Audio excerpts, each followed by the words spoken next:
Gomez and Lisa here, enjoying the early sun, the early part of the day. It's finally warming up a little bit. It was like 31 when we got here, but that will be in the mid-50s after all is said and done.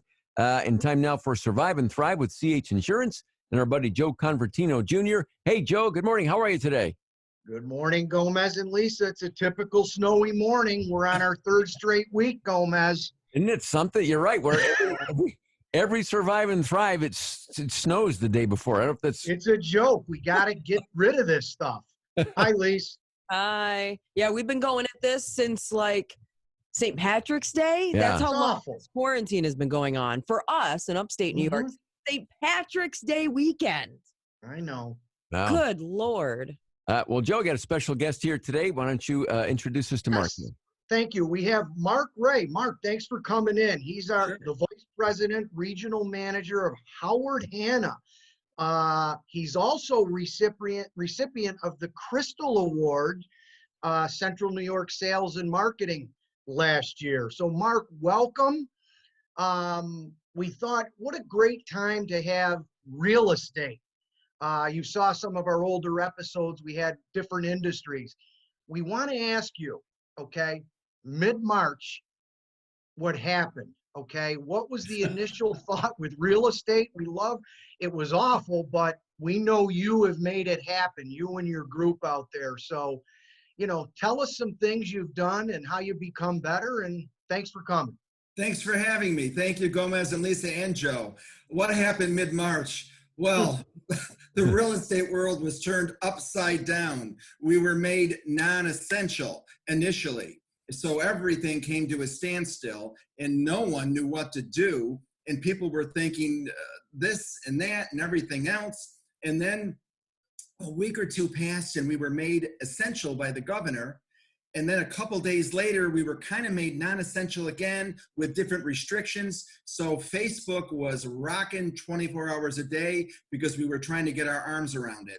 And we finally did. We really were working 24/7. I happen to be the vice president of the board of CNYS, which is the locally owned MLS. So being on that board, we all got together with the New York State Association of Realtors and looked at the what the governor's executive order was saying, and then what the ESD was saying and what New York State Association of Realtors was saying. And people were getting confused in the beginning because you have the executive order that said we were essential, that we could work, but there were certain restrictions and guidelines put in place. And initially, a lot of realtors thought, well, those guidelines and restrictions are the law, but those were just interpretations of the law for us to exercise, and they suggested. So because people were getting so confused, can we sell houses? Can we show houses? How do we show houses? And a lot of people were doing virtual showings and virtual tours and virtual open houses. Well, can we show Gomez, if you wanted to buy a house, can we show you in person? No, we can't. But there are certain ways to do that. And we've navigated through that. And about 2 or 3 weeks into it, we had a Zoom meeting like this with all the broker owners and the managers of all the real estate companies in Central New York. And we explained that the governor's executive order was law and that all these other were suggestions and policies, and that each broker should put together their own guidelines and policies for their companies within the law for their agents to abide by. So every company kind of does things within the law their own way. And what we found that agents were feeling, there was 3 types. One, understandably, stay quarantined, stay home, don't work at all. We don't want to expose ourselves at all. And that's their right and their privilege. And we have agents that are doing that today, although that's loosened a bit. We still do, and that's perfectly okay. Be as safe as you'd like. Then we had some agents that were in the middle of things when this happened, and they had houses that were pending that hadn't closed. They had their backup houses sold that hadn't closed. And they're like, we got to get these at least closed, at least help the people that are in the funnel right now. How do we do that?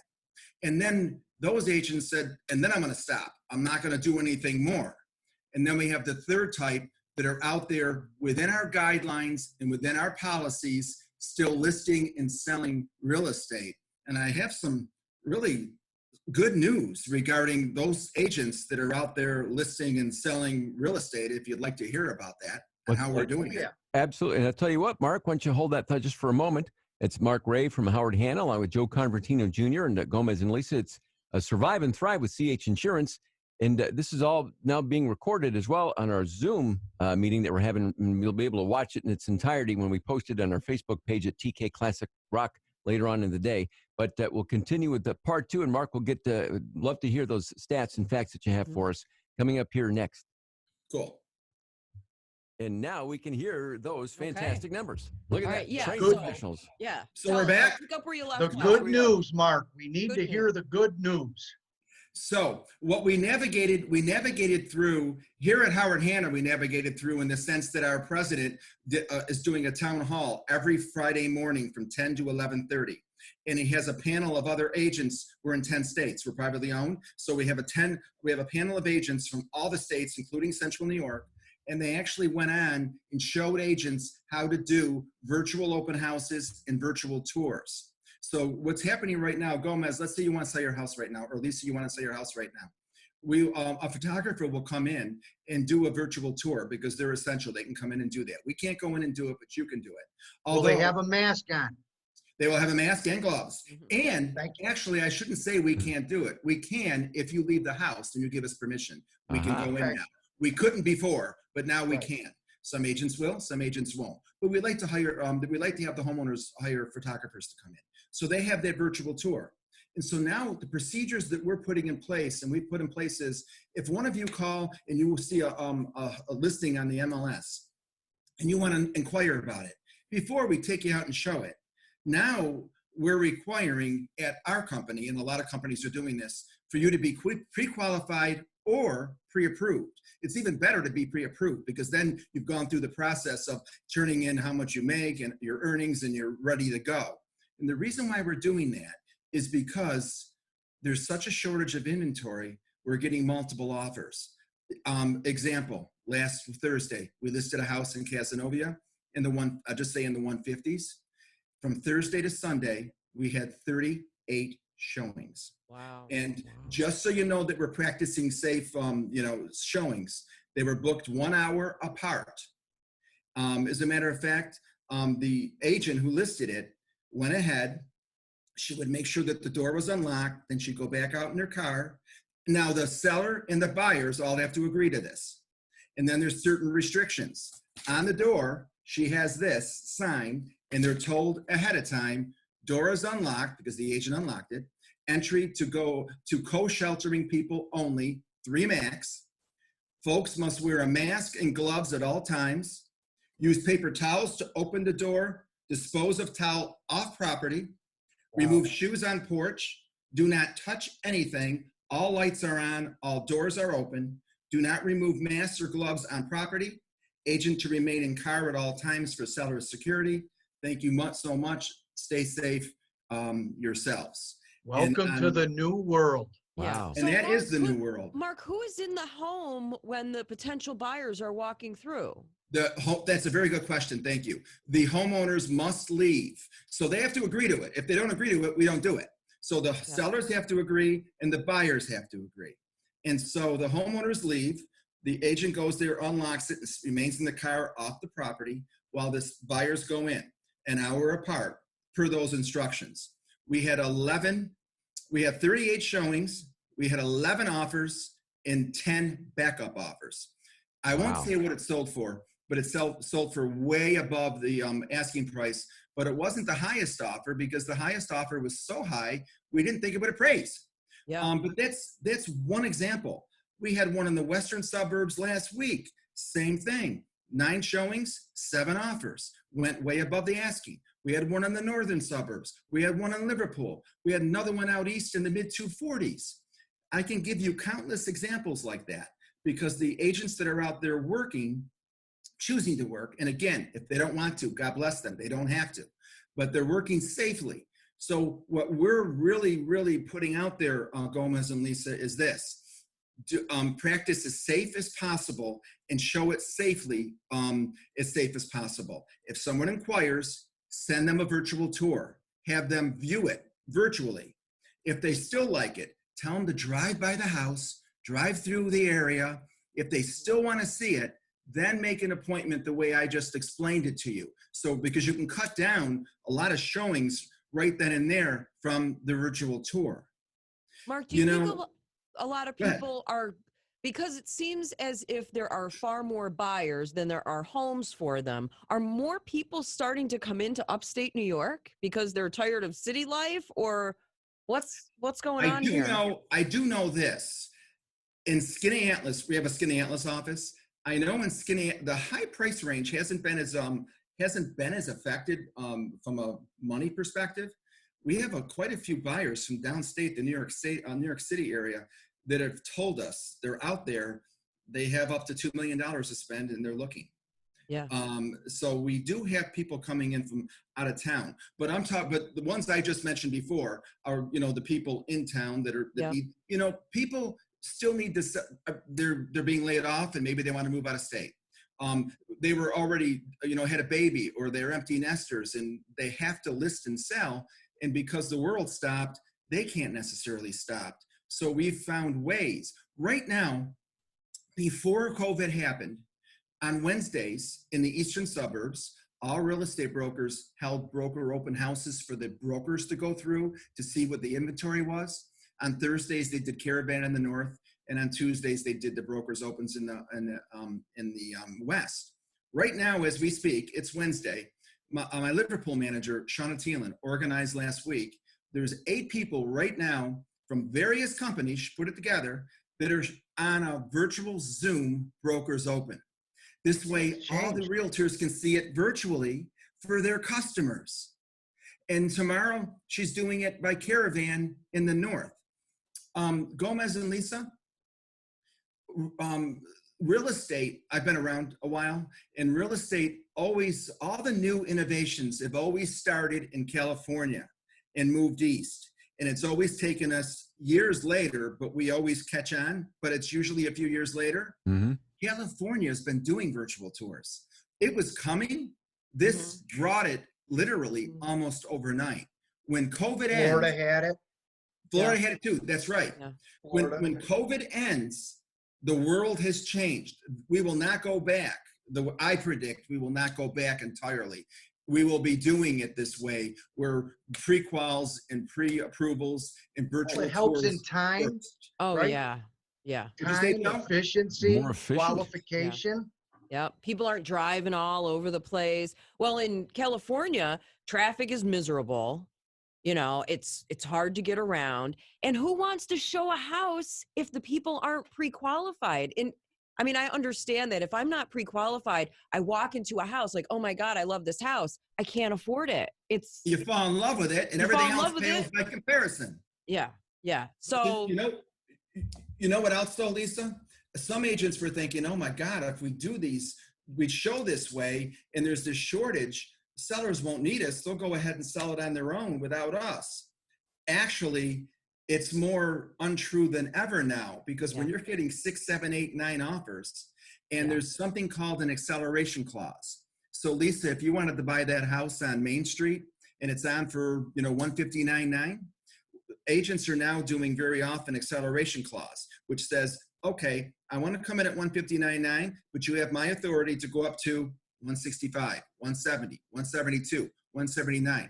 So if you got multiple offers and they all have acceleration clauses, then you got home inspections and you got radon inspections.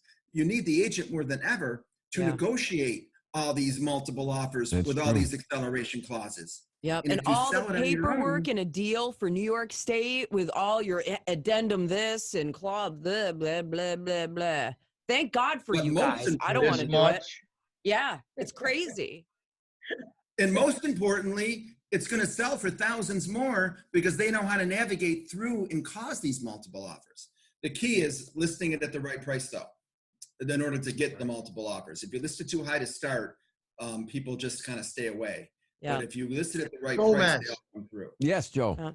You've been quiet. We need a question from you. Sorry. No, well, I was this morning reading the comments from the CEO from Twitter that from here out, all Twitter employees can now work from home permanently if they want to. And we touched on it earlier. People who live in big cities now maybe don't have to live in big cities, but they can keep working for their same employer and then move out. And the gist of the story in the New York Times was that, New York City, Boston, some cities like that in the next several months or years are going to see that kind of movement with people moving out of the city centers and then moving maybe to a place like central New York. Is that anything that would affect this area, Mark, do you think, with people now, more people than ever being able to work from home and maybe people from these cities looking to come to an area like this? I think two things. One, I think people from other cities will come to this area because central New York is really a great place to live. And now they'll be able to because they can work from home. But for me locally, I think it'll change with us in the sense that I believe that some people, I think we're going to go flip-flop. Half the people are work from home half the days, and the other half of the days people are come in, and we'll flip-flop back and forth. At least initially, I believe that's what we'll do. And these Zoom meetings that we're having, I gotta tell you, I've been in more meetings than I can't tell you because it's so easy. And so I think we're gonna do a lot more meetings and work a lot more efficiently in the future, at least locally, instead of driving to, yesterday I'm on the Krause Hospital Board. We had a Zoom meeting at 8 o'clock in the morning. It was way better going from 8 to 9:30 at home. Try to get all together for that. To go downtown, right.